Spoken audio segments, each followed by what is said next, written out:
Приветствую вас, друзья! Я Владимир Козловских. Это канал «Золото, валюта, богатство». Прежде чем перейти к примеру управления структурой сбережений, еще раз оговорюсь. Во-первых, как результаты анализа, примеры управления относятся только к структуре сбережений золото-доллар. Автоматически переносить его на другие валюты нельзя. Все обсуждаемое ниже не является рекомендациями, консультированием или побуждением к действию. Это только лишь рассуждение автора, основывающееся на его собственных прогнозах, опыте и моделировании.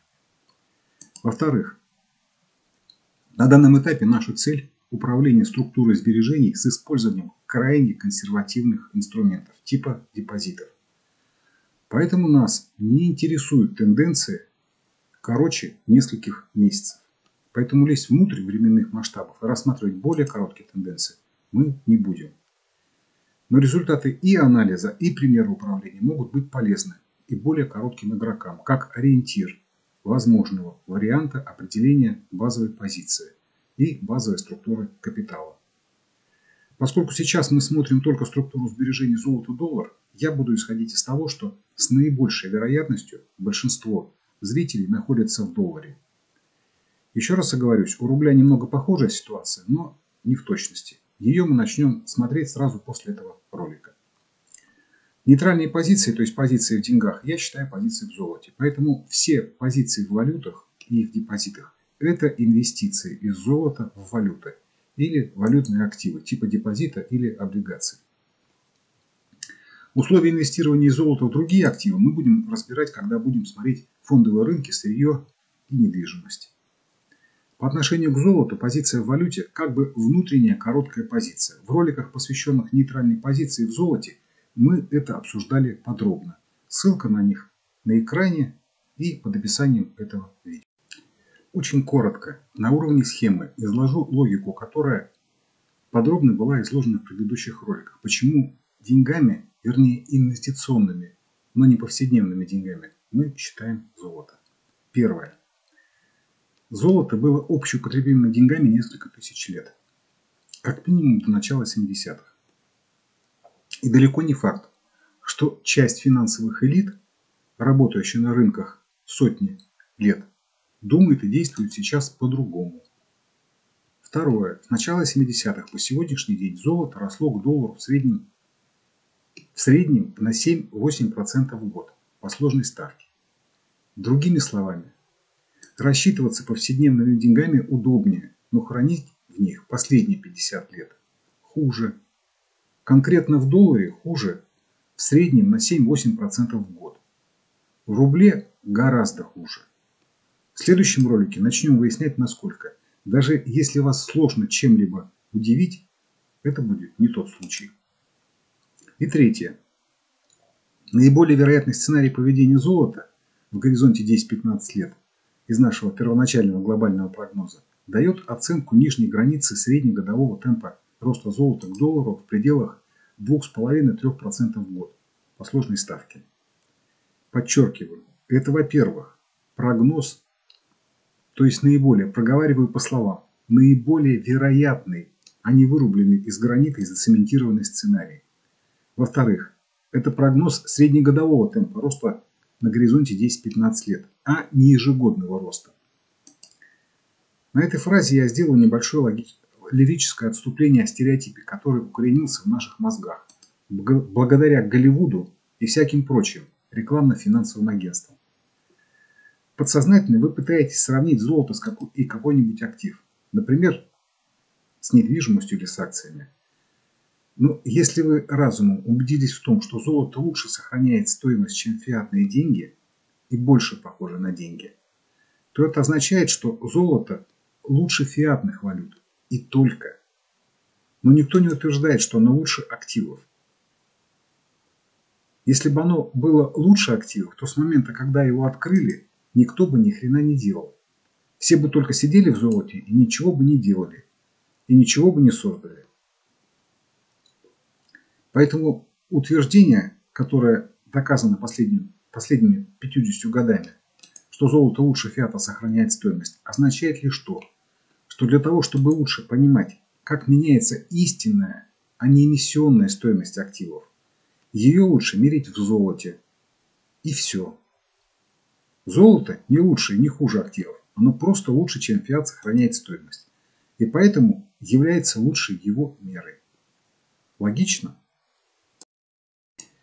Мы же в силу заботливо привитой нам привычки автоматически начинаем сравнивать золото с активами.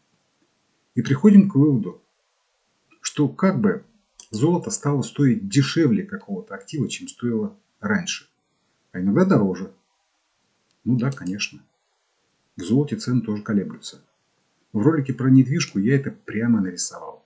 И ролик этот был не про то, как ловко и вовремя покупать и продавать недвижимость, а про то, что если вы смотрите на эту самую недвижимость в золоте и считаете золото более качественной мерой стоимости, то есть деньгами, то вы получаете преимущество в понимании рынка по сравнению с теми, кто смотрит на рынок в фиате. И это преимущество отливается в конкретную монету.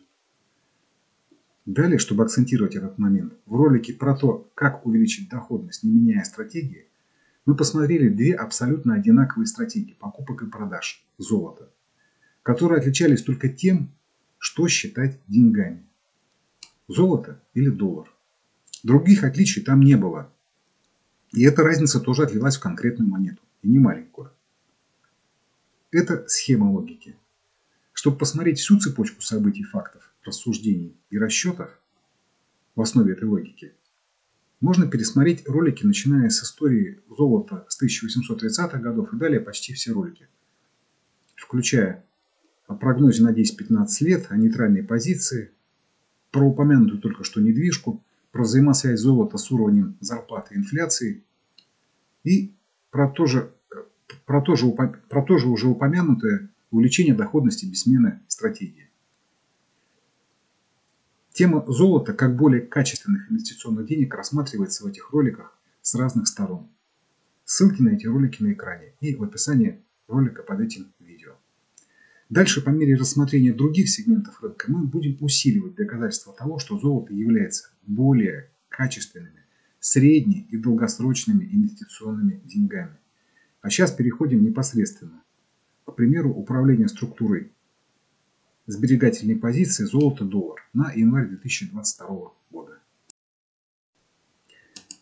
Это опять месячный график золота в долларе, который мы смотрели в прошлом ролике, когда корректировали месячный прогноз.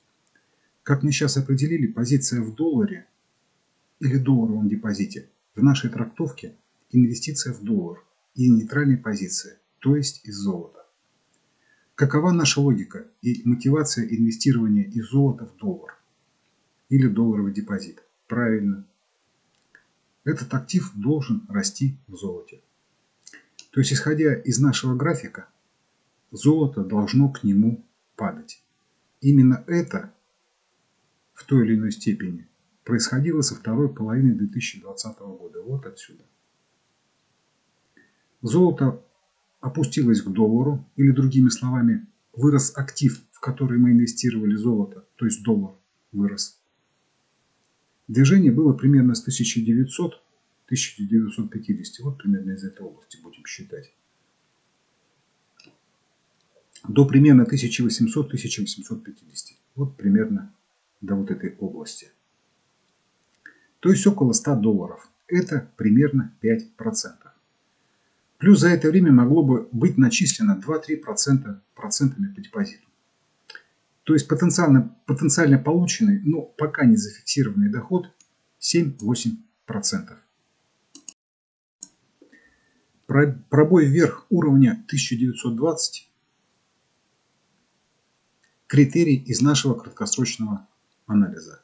Его реализация будет означать резкое увеличение вероятности перехода золота в зону колебаний 1830-2500. То есть примерно вот в эту зону. Между двумя зелеными линиями. И сильное снижение вероятности нахождения золота в диапазоне 1700-1850 или дальнейшей коррекции золота вниз. То есть вот сюда. Поэтому пробой вверх уровня 1920 – сильный критерий для закрытия краткосрочной сберегательной позиции в долларе и возврата в золото. С учетом того, что эта точка выше нашей предположительной продажи в 1900 долларов, примерно на 1%. В качестве дохода останется только 1-2% полученных по депозиту. Доход очень небольшой, а риски и нервотрепка на протяжении этих 1,5 лет были приличные. Это является следствием того, что движение золота со второй половины 2020 года по настоящее время было так называемой коррективной волной. Вот эта вот часть. Основного движения с 2018 по середину 2020 года. Вот это движение с 2018 по 2020 год было так называемой импульсной волной. Обратите внимание, что примерно за 2 года, то есть за такой же срок, сколько продолжается коррекция, золото выросло к доллару на 50%. Примерно с 1300, 1200, примерно до 1900. Еще более сильным критерием возврата золота из долларов будут критерии продолжения роста золота к доллару из долгосрочного прогноза на 10-15 лет. Это пробой вверх уровней 1970, вот этого, и следующие уровни 2090. Пробой этих уровней, как мы обсуждали в глобальном прогнозе и его обновлении, увеличит вероятность перехода золота к первой зоне долгосрочного прогноза 2300-2650. Ну, она вот там находится. В логике, которая была рассмотрена в ролике «Золото-доллар 4. Часть 2. Как в 3 раза увеличить доходность, не меняя стратегии» от 16 декабря 2021 года, пробой вверх уровней 1970 и 2090 был бы поводом открытия позиций в золоте для обеих стратегий, которые там рассматривались. Но мы сейчас рассматриваем еще более консервативное поведение. Поэтому говорим только о возврате из доллара в золото. Более низких и более-менее надежных критериев возврата в золото в январе, чем пробой вверх уровня 1920, пока нет. Эта ситуация может измениться в феврале или марте. Как было сказано в предыдущем ролике, в краткосрочном прогнозе, в январе более вероятным является колебание золота в диапазоне 1760-1850, то есть вот здесь.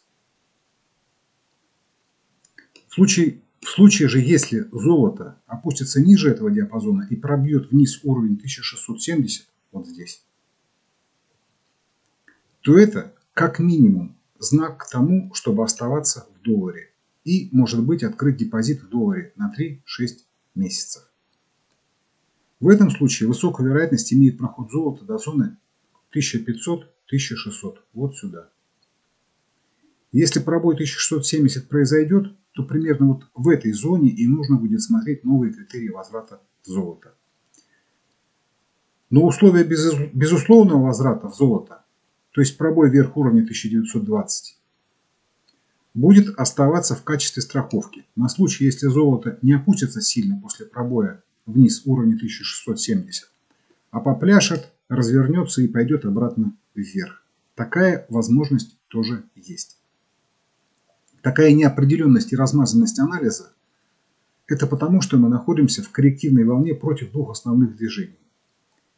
Против движения с 2019 по 2020 год, вот это вот основное движение, и против более масштабного движения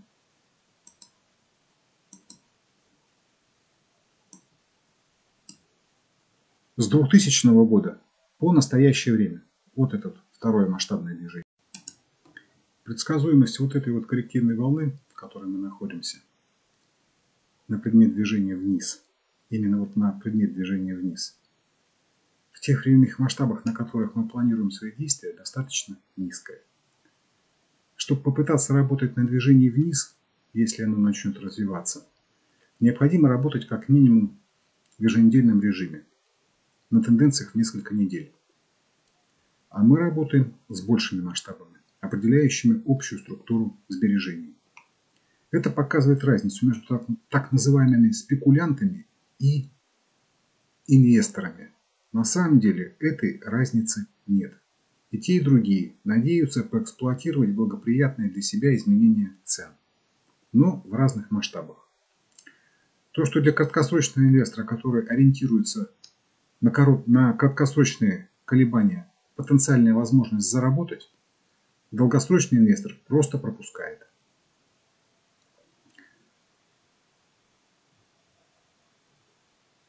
Но так же, как происходят краткосрочные изменения тенденций, также могут изменить направление и долгосрочные тенденции. Поэтому присвоение себе звания долгосрочного инвестора – это не описание своей психологической структуры, а вера в устойчивость долгосрочной тенденции. Совершать долгосрочные дополнительные продажи золота с целью организации сберегательных инструментов в долларе я бы не рекомендовал в случае, если в январе будет пробит вниз уровень 1670. Вот этот вот. Это относится только к январю. Дальше ситуация может измениться. Но продолжение этой коррекции, если оно будет происходить, будет увеличивать вероятность новых ростов на фондовых рынках. Но в основном этот рост будет в фиате. И эти возможности мы будем смотреть позже, после рубля. Еще немного остановлюсь на термине «возврат золота», который я здесь употребляю. Он подразумевает полное закрытие позиций в долларе и переход в золото. Полное – это значит на 100% от всего капитала. То есть это самая крайняя точка зрения. Ваше действие может быть от 100% до нуля, в зависимости от того, насколько правильным вы считаете приведенные выше предположения. В следующем ролике мы начнем смотреть рубль-доллар и рубль-золото. Смотреть будем историю, начиная с 20-х годов прошлого века. То есть посмотрим динамику рубля за последние 100 лет. В том числе и во время так называемых репрессий, во время Великой Отечественной войны, во время развитого социализма, в перестройку и в постперестроечное время. И уверяю вас, будет много необычных открытий. Мы посмотрим динамику рубля и к доллару, и к золоту. Примерно по такой же схеме, как смотрели доллар к золоту. Но проделаем это гораздо быстрее. Как и для золота в долларе, сделаем глобальные и краткосрочные прогнозы. И будем их периодически обновлять и давать примеры управления структурой сбережений. Всем проницательности и прозорливости. На этом разрешите откланяться.